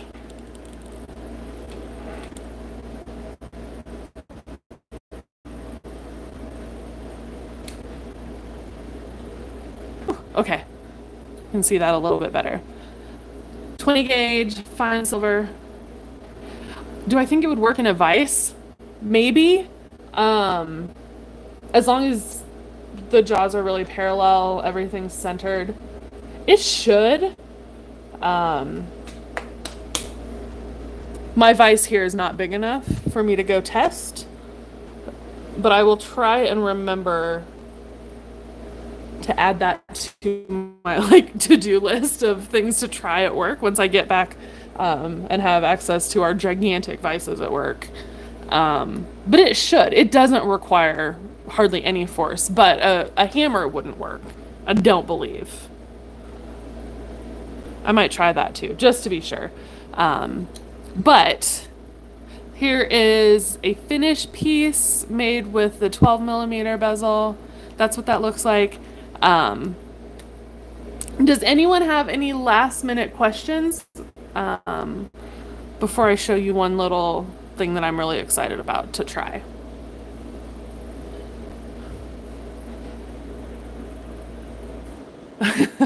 Let's see. My husband, the 12 millimeter bezel die. Yeah. The press makes your life easier. To be completely honest, I have not really tried using many of our tools with a hammer because that's not what they're designed for. They're designed for use in a hydraulic press. And, I wish we had unlimited time in the day to test every possible combination, and every possible alternative way that someone might use it. But they are designed for a hydraulic press. We make the hydraulic 2010 Rincon press. It's all made in-house in Tucson, Arizona, and really affordable. I think right now, it's $995, $950. I might be completely wrong. Things change sometimes without my knowing. But we do offer layaway. Let's see. I will make sure to put the links to the presses and everything in the group. I just bought the press and a bunch of dies. Yay! So you said, now I'm broke. Make things, sell them. Sell them. Start a site or set up a booth at a local craft fair. Sell the stuff. So, Kevin always says, these aren't collectibles. They are tools. And so say you get this, you make a couple pairs of earrings, sell them, make the money back that you spent on the tool, and buy another tool. You don't have to have everything. I know it's very tempting to need and want everything. But make what you can, or, get what you can use. And if your goal is to make money, start small, make, a few purchases and then build a body of work and then move on from there. Okay, so that was the basic demo using the discs. I did, however, this is what I want to try, but I'm not going to do it on camera. So these were made with discs. Look at this one. Look at it. Let me go get the pancake die. Oh, I saw something. Hold on. I bet it will work in the mini press. It probably will. That mini press is not ready. Demo piece, I haven't tried it. So I'm almost positive that it will work. It should work. But we don't have it available. I don't think there's necessarily an ETA on when it will be available. I use this pancake die, which is a resize of one of our mystery box dies. So November 3 17A. It is a scalloped circle that is 3/4 of an inch on its diagonal. So it fits within the 12 millimeter bezel former. So that's what I used to make this really cool scalloped bezel. Oh gosh. I'm not sure. I don't have a stone or anything that's tall enough for this right now. But how pretty is that? Just made with a square, and that's what it looks like. So I will, once I do something with this, I'll be sure to add it to like the product listing and our Facebook page and all of that as well. But I'm super excited about that. I'm curious as to how that's going to work.